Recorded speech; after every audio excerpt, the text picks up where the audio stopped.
Tonight on CTV News, they caused thousands of dollars worth of damage and they've been caught red-handed. Plus, was it an assault or was it blown out of proportion? The Christchurch Casino is back in the spotlight. Broadcasting across Canterbury, from the CTV studio, this is First at 5.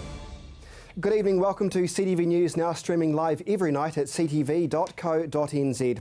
4 offenders have been caught red-handed ram-raiding a dairy this morning, but 2 managed to escape and are still at large. Police are unsure if the recent spate of ram raids are connected.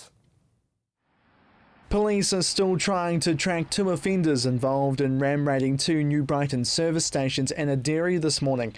2 vehicles were involved in the raids just after 3 a.m. While out on night patrol, police caught one of the occupants red-handed after sighting the 2 cars raiding the Bower Avenue dairy.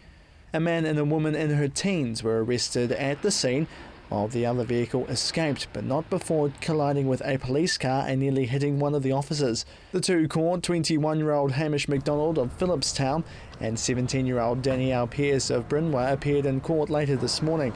McDonald has been remanded in custody for ram-raiding the Z Energy petrol station in Hawke Street, the Challenge service station in Bridge Street, and the Bower Avenue dairy. He was also charged with driving dangerously on Cranford Street, failing to stop for police, and possession of scissors capable of being used for taking a vehicle. He will face charges in court next month. However, Pearce has been charged with unlawfully getting into a vehicle and has been given remand to appear in court again next month. The 2 other offenders who escaped the scene are yet to be found. Shortly after the car took off, police abandoned the chase because of the dangerous way the car was being driven. Now police are asking anyone with any information on the Nissan Terrano with registration number US 9037 to get in contact.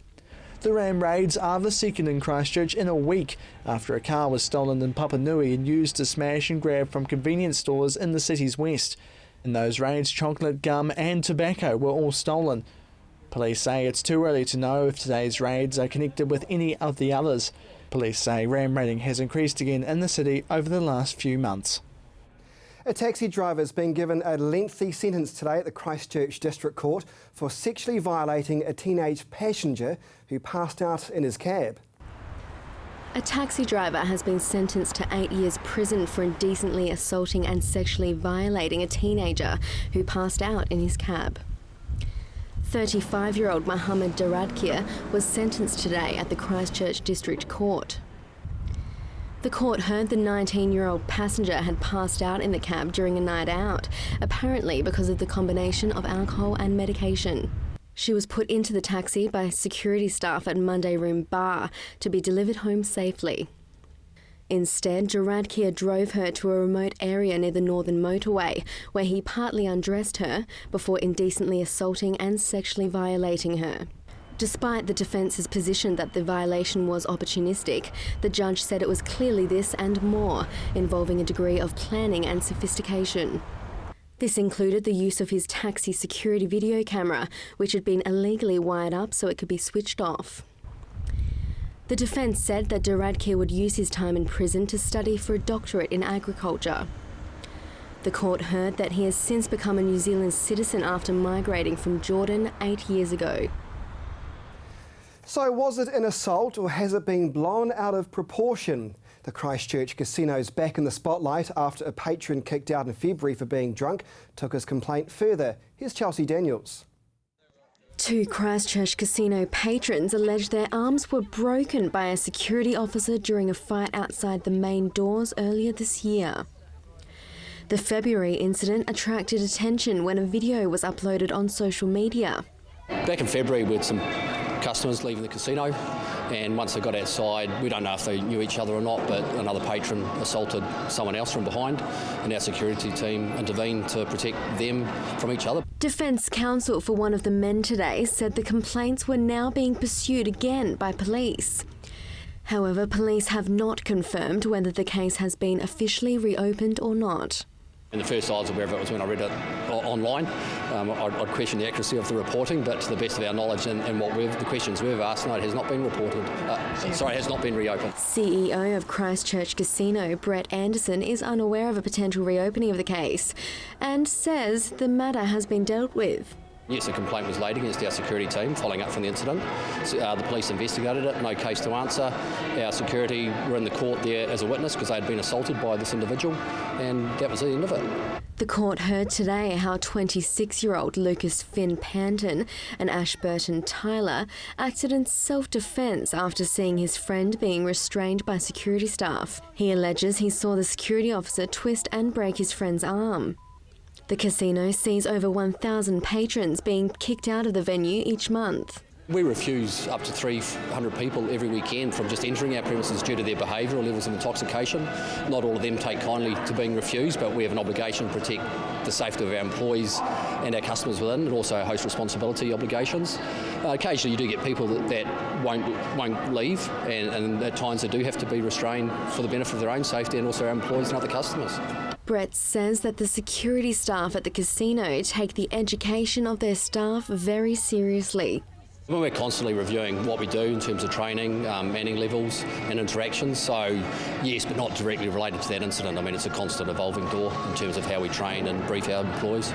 Judge O'Driscoll said that he cannot say that the injuries were suffered by the patron that night. He rules that he accepts that Panton was believed to be acting in self-defence, however noted that kneeing the officer in the head cannot be said to be reasonable force. And the officer is still employed by the company.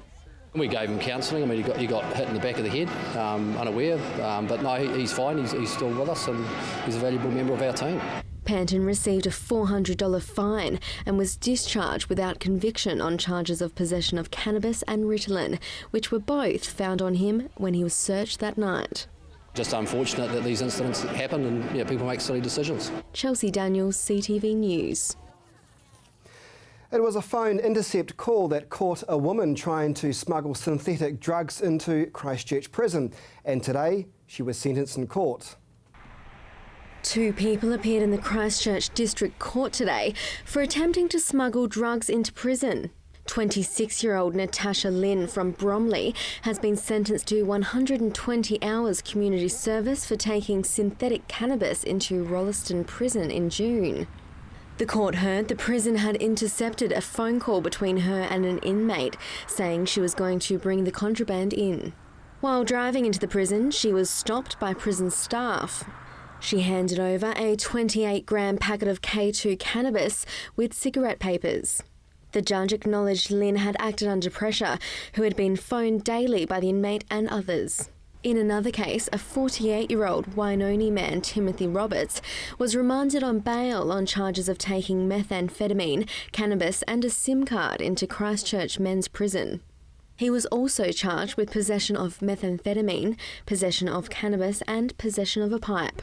Roberts has been remanded to appear in court next month with the condition that he doesn't enter prison property. And still to come here on CTV News, simplifying the new rules around using drones in home care health for Canterburyans.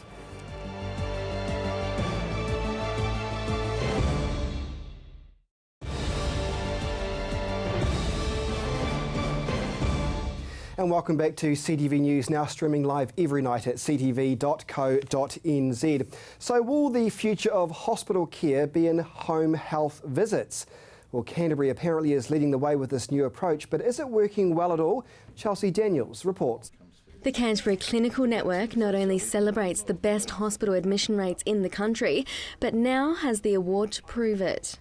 Well, I think the most startling statistic, and it comes as a real surprise to us even, I think, is that 30,000 people have been kept out of hospital because of the work we've been doing. That's just one example of where we've been doing this, and that's 30% lower than the national average. These statistics show more people are being supported to stay well closer to or in their homes by receiving healthcare, freeing up those hospital waiting rooms.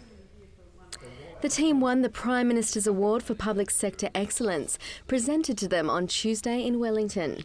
I think for me it's a tremendous recognition of all of the alliance partners that have worked together over the past 7 years to really make things better for Agnes in our community, and I'd really say the alliance approach has always encourages us to look at people and the best outcomes for our people as well as the best outcomes for the systems. The network aims to make the patient the centre of the healthcare system, making sure to provide close and affordable healthcare to everyone in Canterbury, young or old. Well, the Canterbury Clinical Network arose from a government initiative called Better, Sooner, More Convenient, which was a way of trying to improve mainly primary health care. One of the issues in Canterbury in particular was an ageing population. We had a higher percentage of people aged over 75. And there's a lot of world research that shows if they can be treated in the community, kept in their own homes, they have better quality of life. It's much less expensive to the health system. The alliance structure is organised around a mythical patient named Agnes, and each sector involved with the network work together to ensure Agnes is well cared for. It's been successful because the various groupings, the doctors, the nurses, the physios, the pharmacists, and all of those people, instead of just working in their own little world, have all come together and put aside their own individual interests to aim at a person we call Agnes, our mythical patient, who's our most important person. The project has received worldwide recognition, with health governing bodies around the globe taking notice of Canterbury's innovative approach. We've had interest from the rest of New Zealand and from overseas. The Health Board, who have been so supportive of this and made it possible really with their support, commissioned a report from King's College in London, and that report is very supportive of what we're doing. And it seems Canterbury is leading the way and building a framework for the national healthcare system.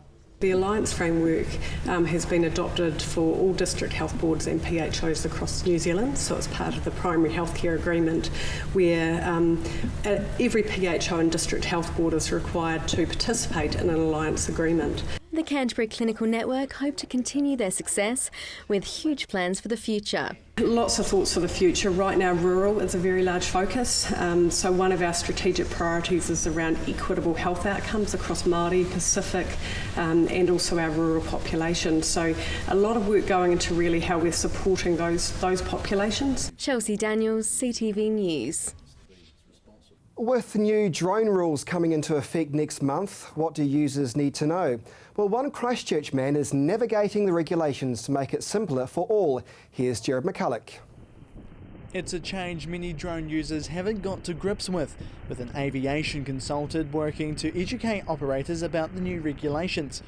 In the next few days, unmanned aircraft rules will take effect across the country, designed to help combat a number of incidents with drones and to keep everyone safe. And the aviation advisor says now's the time for the change, with popularity going up. With these drones coming on board, and especially around the world, they're becoming more and more, they're getting larger and larger, they can go further, they can do more things.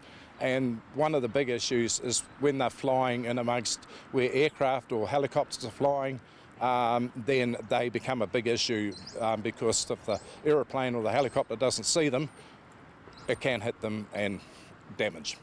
There are two parts to the new rules that users will need to know about, but he says the real problem will be around which regulation a drone operator complies with. And he says many users will fit into what's known as Part 101. Which is to do with model aircraft and things like that. And most of them, a lot of them would fit into that criteria. Still have to comply to certain parts of the rules, but not as deep as what the Part 102 rule states. Small unmanned aircraft that's under 25 kgs must be operated only in daylight and needs to be visible to the remote control operator. Plus, if the lightweight drones need to go above the regulated height of 120 metres, users would need to obtain a Civil Aviation Authority certification, requesting to operate. But Waterland says it will come at a cost, unsure of how much it'll be yet, something many users may not be sure of. CAA have had many reports of drones creating incidents or areas of that. I know of at least two that the people I deal with have had problems with drones wanting to fly in the area and helicopters not seeing them or something like that. He says there's also confusion about the consent process. The rules under Part 101 states users must have consent from anyone you want to fly above, and have the consent of the property owner or person in charge of the area you want to fly above too. Some people are going to be wondering what is really happening and what I need to do. I've already spotted the thing on a forum where people are asking questions now about can I fly this or can I not fly it, or where can I fly it or where I cannot fly it, and that's one of going to be the big issues that is going to come out of it. But he says there are other concerns as well. Height is one of the ones. The other one is the size of the machine, because anything over 25 kgs flying around can do damage. However, he says it's a step forward to keeping manned aircraft safe, but the rules would need to be reviewed again as time goes on. What they actually CAA do, that in 5 years' time, if someone gets a certificate now, in 5 years' time they've got to reapply for that certificate as well. The new rule will come into effect this Saturday, with the aviation experts hoping the change will be a flying success. Jared McCulloch, CTV News. They're back to where they began. St John is building a new central hub on Armour Street, which it says will provide faster response teams around the city. Here's Jared McCulloch. It may look like a parking lot now, but by this time next year, St John hopes to build a new hub back in the central city. The new $7 million complex will be built on the charity's former site on St Asaph Street as part of their wider rebuild and repair plans around Christchurch. And the chair at St John says it's been a long time coming, but now it's ready to go. Some of the facilities we've got now aren't, like everybody in Christchurch, are suboptimal. Temporary was good for a wee while, but it's becoming quite a task now to work in that temporary. So a huge effort to get our guys into good efforts. The former site was severely damaged in the Canterbury earthquakes, meaning the organisation was operating from other areas around the city. Now the new Christchurch hub will see a support centre and a state-of-the-art home for ambulances, where staff will restock and clean the engines and the paramedics can focus on the patients. And he says it'll be a busy central point for staff. The other sites we evaluated just wasn't quite going to work for us, either financially or space, so it was pushing us more out towards the outer part of the city, which was going to hinder the efficiency of a hub and spoke model. And then the opportunity came up to expand on our current site, and we've grabbed it, and we're now in a position where we've pushed the go button. The new multi-million-dollar project will connect with the training centre, which already exists on the site, and will be the entrance point for staff before they head off into their suburb centres. They've been exploring a number of different sites around the city to find the best location, but it was clear to Gillespie that their former site would be the best option. Like most things in Christchurch, nothing's been easy. We've referred it to as the grey shingle approach rather than the green grass. We've started from a point where we lost 6 of our 7 buildings, so we had to start from scratch. We've evaluated 7 different options of where we should put the facility. With a big emphasis of wanting to be central for the hub and spoke model for ambulance to work. It relies on the centre, the hub being at the centre and going out, and Christchurch lends itself to that. What makes the ideal site was being close to the emergency department, being close to other staff down at the Justice Centre, and for be a centre for a hub. So we're delighted we're actually able to make it all work. With the new hub, the centre can connect with staff who will be housed at the Justice Precinct and with the Christchurch Hospital a few blocks away. Working from here, we're about 65. The way the model will work is the ambulance staff will arrive here at the beginning of their shift. They'll pick up a vehicle and they'll take it to one of the 7 spoke outstations to begin their day. And those vehicles that are left here or get dropped here during the day, they'll be serviced, restocked, deep cleaned to make sure our staff are using the up-to-date equipment. Gillespie says the project is still going through the resource consent stage, but says construction should be underway soon, with money being used from their insurance to make it all happen. St John hopes to ask the public for around $2 million over the next 2 years through online donations and events to help support the new complex. The new hub is due to be completed by this time next year, July 2016. Jared McCulloch, CTV News. Such an amazing service. We'll still to come here on CTV News, your region's weather.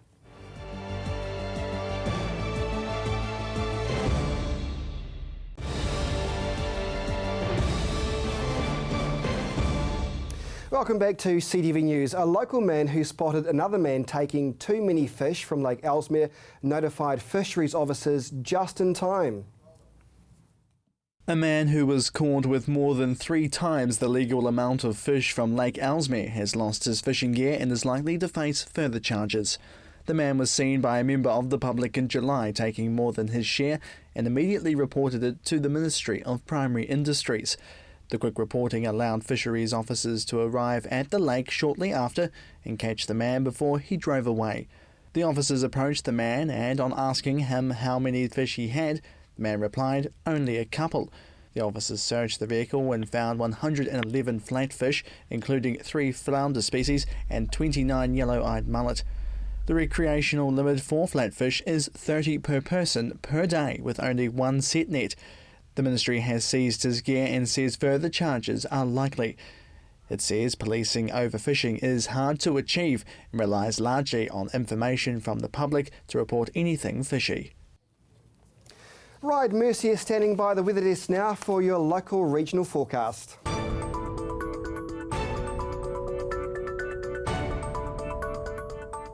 Kia ora Canterbury. Well, there was a bit of heavy rain for North Canterbury last night and a little bit of drizzle this morning, but mostly sunny skies for all of the region today. First up though, today's highs, 12 degrees for Timaru, Temuka and Geraldine, 11 degrees for both of you. Looking to central Canterbury now, a little bit cooler for central Canterbury today, 10 degrees for Christchurch, Darfield and Methven, 11 degrees there for Leeston and Ashburton. Looking to North Canterbury, Kaikoura, 12 degrees for you, Amberley and Rangiora, 11 there for Cheviot and Culverden, and 10 degrees for Oxford down there. And over to the mountain ranges, just 6 degrees for Arthur's Pass today. Let's see what's in store for tomorrow's weather for the major centres. Te Tihi Omaru, Timaru, 12 degrees for you tomorrow, sunshine present and a few light breezes coming on through. Hakatere, Ashburton, a similar picture here with that sunshine, 11 degrees for your high and 1 for your morning. Otatahi, Christchurch, we're actually taking out the region's high along with Rangiora tomorrow. 13 degrees is the high and sunny skies. And over to Kaikoura, sunshine for you as well and 11 for your high there. Let's see what's in store for tomorrow's weather for the rest of the Canterbury region. 12 degrees for everyone in South Canterbury tomorrow and sunny skies and a few light winds pushing through. Looking to central Canterbury, a few of the central Canterbury places on 12 degrees as well. Akaroa, Leeston and Methven and 11 there for Darfield. Heading further north now, we're expecting that sunshine for North Canterbury as well. 12 degrees there for Cheviot and Amberley and Culverden, 13 for Rangiora and a little bit cooler for Oxford on 10. And over to the Alpine region, we're expecting 9 degrees for Mount Cook and a few cloudy patches for you as well. Let's see what we can expect for Friday and Saturday. Northwesterly winds for everyone here and 16 degrees for Kaikoura, Christchurch and Ashburton, a few cloudy skies and sunny patches. And over to Saturday's weather and temperatures. Northerly winds for most places, however a few southerlies for Timaru, cloudy skies there and a little bit of sunshine for Kaikoura. Looking to the upcoming days for Friday and Saturday, we are expecting dry, fine days with the sun coming out. However, Mount Cook and Arthur's Pass, a little bit of rain for you both days, unfortunately. Everywhere else, though, you can expect dry, fine days, so it might be a good weekend to get out and about again. So, over the next coming days, we are expecting it to be lovely, dry and fine. However, tonight, rain is still expected, so make sure you get your raincoat and your brollies ready if you're heading outside. For now, though, that's your weather update for Wednesday, ka kite anō.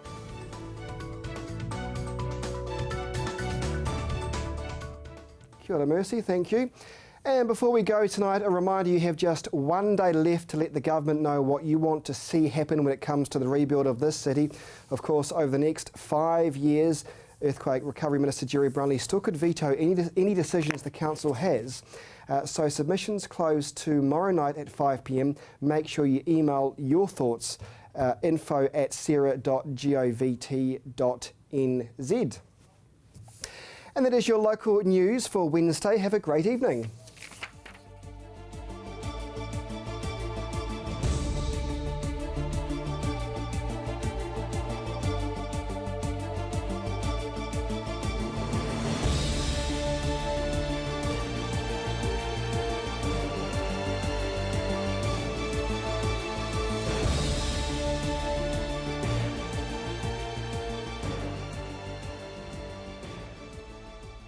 Supporting local content so you can see more of New Zealand on air.